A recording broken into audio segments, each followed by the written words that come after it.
Well, let's see here. I might not be Morgan Freeman, but this is...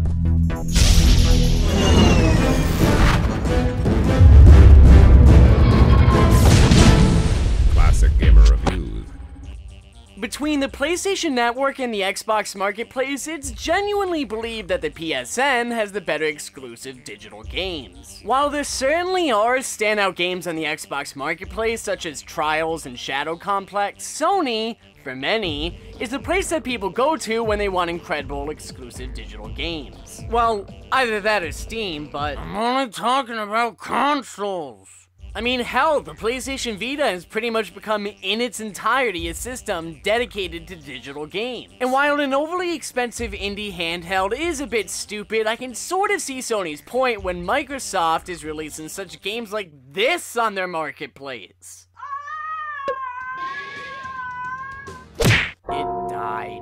To make a long story short, PSN is to iTunes as the Xbox Marketplace is to Google Play / the Android Store. Sure, Xbox may have a lot of digital games on it, but there isn't as much quality control as there is for games on the PSN. So, a few months ago when I got my first PS3, I decided there were a lot of digital games that I needed to try. No other games were more recommended to me than the ones made by That Game Company. And yes, that's actually their name. A bit confusing, but I've seen much worse named things.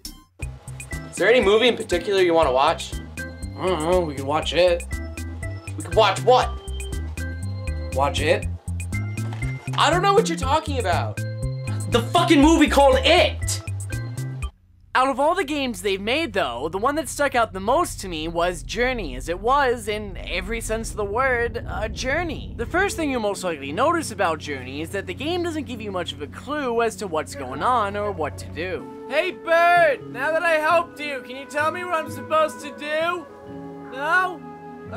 Okay. The game and the direction it takes is one that is both minimalistic yet greatly detailed at the same time. And since I'm going to be saying that a lot in this review, let's just call it minimalistic perfection. You're never outright told what to do or why you're making this journey, but just by looking around and getting absorbed into this game world, I was able to quickly figure out where to go, and that my journey would eventually lead me to a mountain, and that the ruins surrounding me were those of a once great and powerful civilization. The second thing you'll notice about Journey is how amazing it looks. Following the theme of minimalistic perfection, it won't take you long to realize that a lot of the game's environments consist of decayed ruins and sand. But the amount that the game does with just these two things, especially the sand, is just astounding. I mean, just look at this.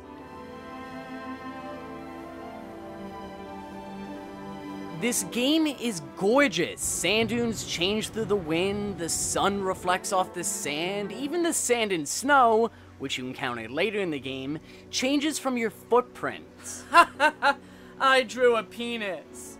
The game is so beautiful, in fact, that I kind of feel wrong making jokes during the review, but seeing as how nearly 3.5 minutes in, I already came up with a dick joke, I guess it's too late. I don't fucking care, though.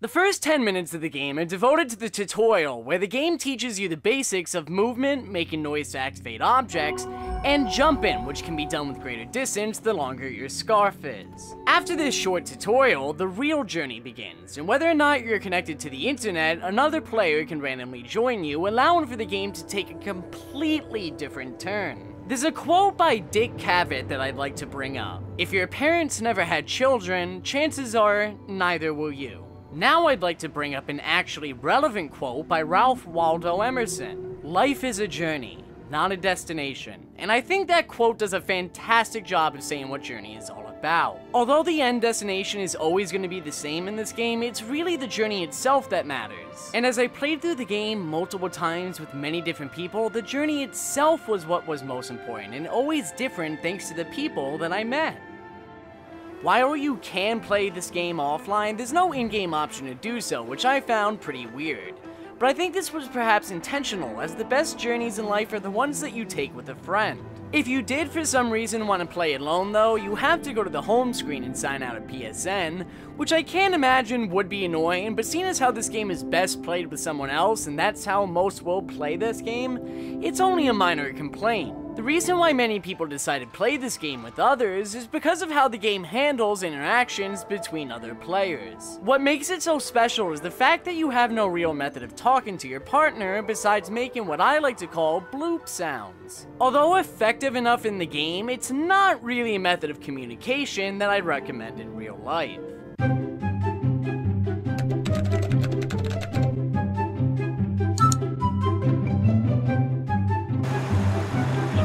How can I help you? Bloop bloop. And that's how you do that, alright? Does anybody have any questions? Yes, Chris? Bloop bloop. Alright, listen, clown, I had enough of your nonsense. Get out!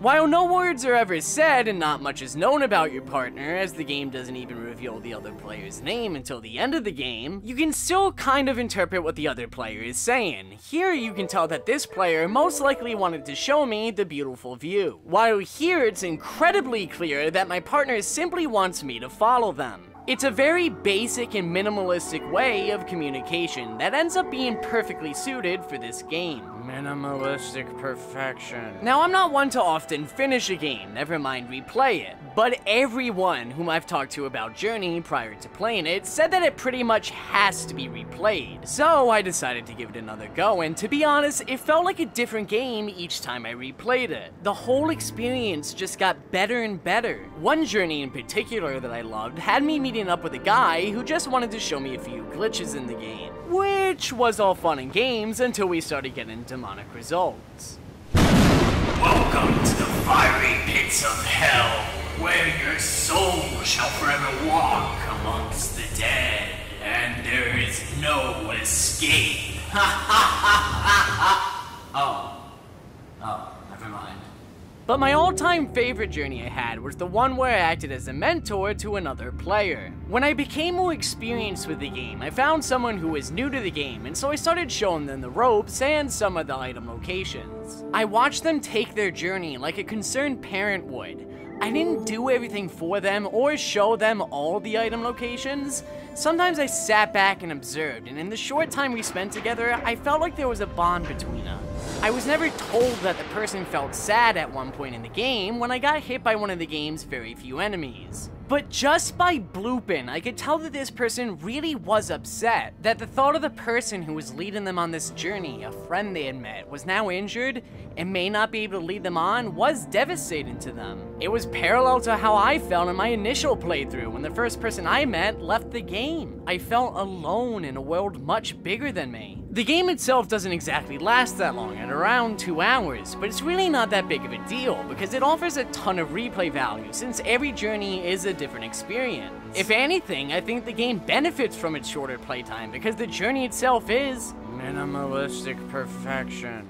Yeah, it's a short journey, but it's perfect in every way. There's a reason why, nearly 3 years later, people are still playing this game. I would have to say that the only thing that isn't really minimalistic in this game is its soundtrack, which got the first Grammy nomination for a video game ever. So, as you can probably tell just from that, it's pretty damn good. But if I had to explain it, I would say it's the love child of Shadow of the Colossus and The Legend of Korra. It blends in perfectly with the game, and shying away from the theme of minimalism isn't afraid to be loud and overpower a scene when it needs to. So that's Journey, and as you can tell, I really liked it. But while the experience in and of itself is definitely worth the $15 price of admission, I'd recommend that you buy the Journey Collector's Edition, as you'll be getting a lot more bang for your buck.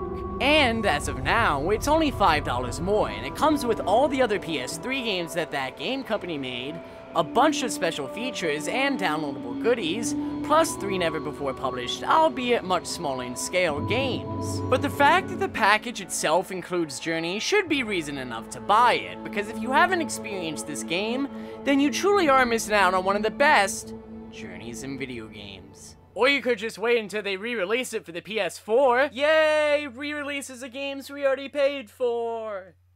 Bloop Bloop.